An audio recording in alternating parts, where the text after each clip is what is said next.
घातांक वाले ऐसे प्रश्न अगर आते हैं तो कैसे आप बनाएंगे, और इसको बहुत आराम से हम इस चीज को समझते हैं। देखिए, तो इस तरह का प्रश्न आपके सामने है कि 14 का पावर जो है वो 20 है और 28 का पावर 10 है और इसका मान जो है वो फाइंड करना है, ठीक है ना। अगर आप इसको इस टाइप के क्वेश्चन को करना चाहते हैं तो बहुत ही आसान तरीका होता है। इसमें एक ही काम करना होता है कि या तो पावर्स को सेम बनाए, नहीं तो बेस को सेम बनाए। अगर पावर्स और बेस में से कोई एक चीज अगर आपका सेम बन गया है तो आप इस क्वेश्चन को बहुत आराम से कर सकते हैं।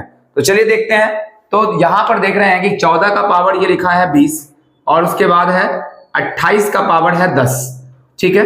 अब हम यहां देख रहे हैं क्या कि बेस को सेम बनाने में थोड़ा मुश्किल का सामना करना पड़ेगा, लेकिन अगर हम इसके पावर्स को सेम बनाना चाहें तो वो बहुत आराम से होता है। आपने एक बात को पढ़ा होगा कि अगर a का पावर m होता है और इसका पावर अगर n होता है तो हम लिखते हैं a का पावर m गुना कितना लिख देते हैं n, ठीक है। ये बातें आपने सर्च एंड एनालिसिस में पढ़ी हैं। अगर हम इसके पावर को सेम टू सेम करना चाहते हैं तो यहां पर कितना लिखा हुआ है देखिएगा, यहां पर है 10, तो हम इसके पावर को भी 10 बना लेते हैं।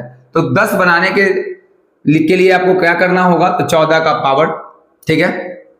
और अगर m गुना n है तो ये वाला बात लिख सकते हैं, तो यहां पर हम लिख सकते हैं 14 का पावर 2 गुना कितना लिख देंगे इसको 10, ठीक है। अब 20 को 2 गुना 10 लिख दिए और नीचे हो गया 28 का पावर कितना 10। अब देखिए बहुत आराम से इसको हम लोग पावर के रूप में इस तरह के फॉर्मेट में, इसको इस तरह के फॉर्मेट में बिल्कुल लिख सकते हैं।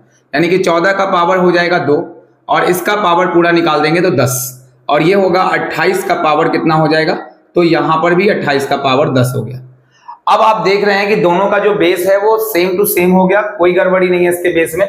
तो आप एक बात और भी जानते होंगे कि अगर a का पावर जो है वो m है और नीचे जो है b का पावर भी m है, यानी कि बेस अगर दोनों का सेम है तो इसका मतलब हम इसको लिख सकते हैं a बटा b का पावर होल m। बात समझ में आ रहा है? तो इस तरीके से हम इसको लिख सकते हैं। अब देखिए ध्यान से यहाँ पे, तो 14 का जो स्क्वायर होगा वो कितना होगा, तो 169 या 14 गुना 14 आप इस चीज को लिख सकते हैं, और इसका पावर 10 है, ठीक है ना। और 10 है तो ये भी 28 का पावर ही कितना दिखा रहा है, तो 10 ही दिखा रहा है, ठीक है।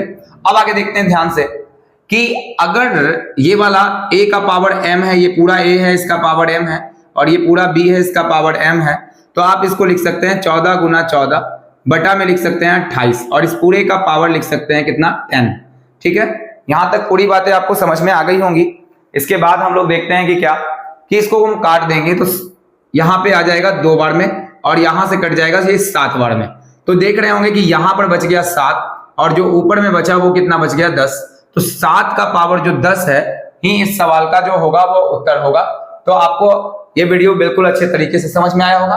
अगर समझ में आया है तो ऐसे ही वीडियो देखने के लिए हमारे चैनल को लाइक करें, शेयर करें, सब्सक्राइब करें।